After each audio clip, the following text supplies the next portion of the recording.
the Simurgh, and the daughter of the sun. A legend from ancient Persia, the dawn of destiny. Fierce winds howled through the crags of the Alborz Mountains, as if nature itself trembled before an unseen force. Golden dust rose from the slopes, suspended in the air, scattering the sunlight into countless shimmering particles. Deep within these untamed peaks, where even time seemed to stand still, stood an ancient tree. Its roots were embedded in stone, as if bound by an unbreakable pact with the earth, and its branches stretched toward the endless sky. This was the sacred tree of legend, the home of the Simurgh, the mythical bird. Yet no one knew that the fate of this eternal creature was intertwined with that of a girl from among humans. A girl whose name had been lost to history, but whose time to awaken had finally come. Her name was Anahida, a daughter of the sun. Anahida had grown up in the mountains. She remembered little of her past, save for fragmented images.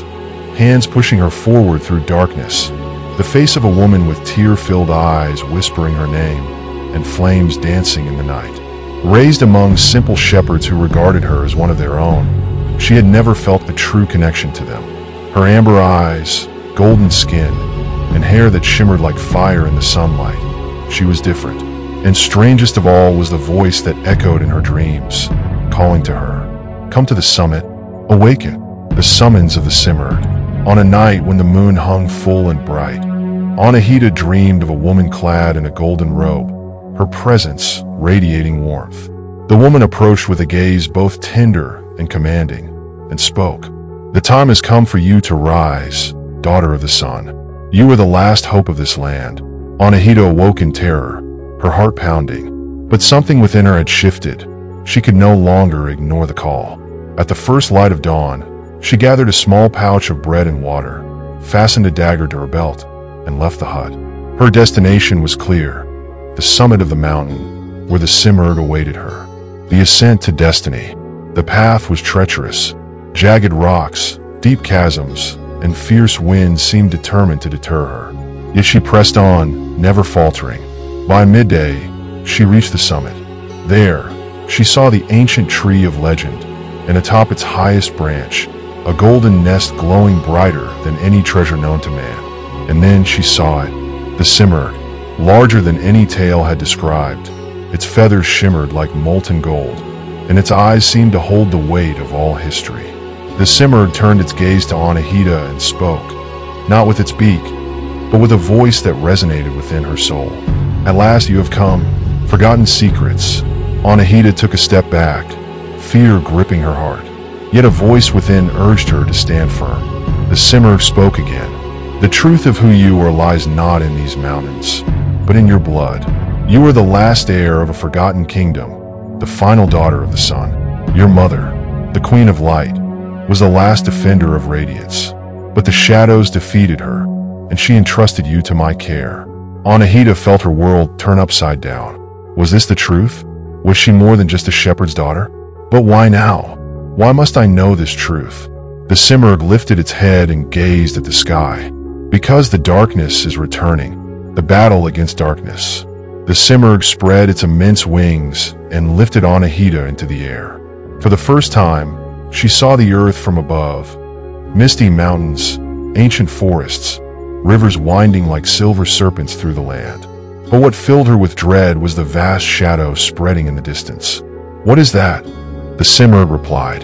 The army of Ahriman, returned to extinguish the light. Anahida hesitated. But I'm just a girl. How can I fight them? The Simurgh looked at her and said, its voice calm yet powerful. You're not just a girl. You are a light in the darkness. The rise of the Sun Queen. Anahida stood atop the ruins of a city that had once belonged to her lineage.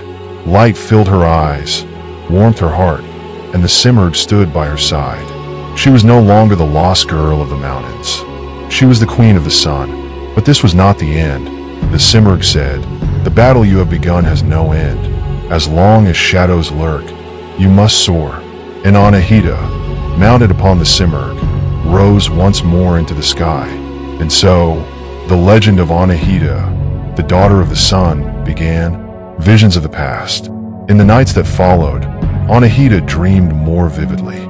She saw herself in golden palaces, where her mother, the Queen of Light, sat upon a throne. The laughter of children and the songs of birds filled the air. But suddenly, shadows rose from the horizon, engulfing everything in darkness. The Simurgh told her, "These are your memories. You must remember them to unlock your true power." The Simurgh's teachings. The Simurgh began to train Anahida. She learned to control the light in her hands, wield fire as a weapon, and commune with nature. Each day, her power grew, and her bond with the Simurgh deepened. The first battle. One day, Anahida and the Simurgh arrived at a plain consumed by shadows. Dark, terrifying creatures attacked them. Anahida, using her newfound powers, hurled light at them, obliterating their forms. The Simurgh said, "This is only the beginning. Greater battles lie ahead. Return to the palace." Anahida and the Simurgh returned to the forgotten palace of the sun. There, Anahida found her mother's crown and placed it upon her head. In that moment, sunlight flooded the palace, driving the shadows away. An end and a beginning. Anahida was now the queen of the sun together with the Simurgh. She began her battle against the darkness. Their story became a legend, etched into the annals of history. And so, the tale of Anahida, the daughter of the sun, continued. This was the tale of Anahida, the daughter of the sun and the Simurgh. But perhaps this ending is just the beginning of a new legend. If you enjoyed this story, don't forget to like and subscribe. Until the next magical world, farewell.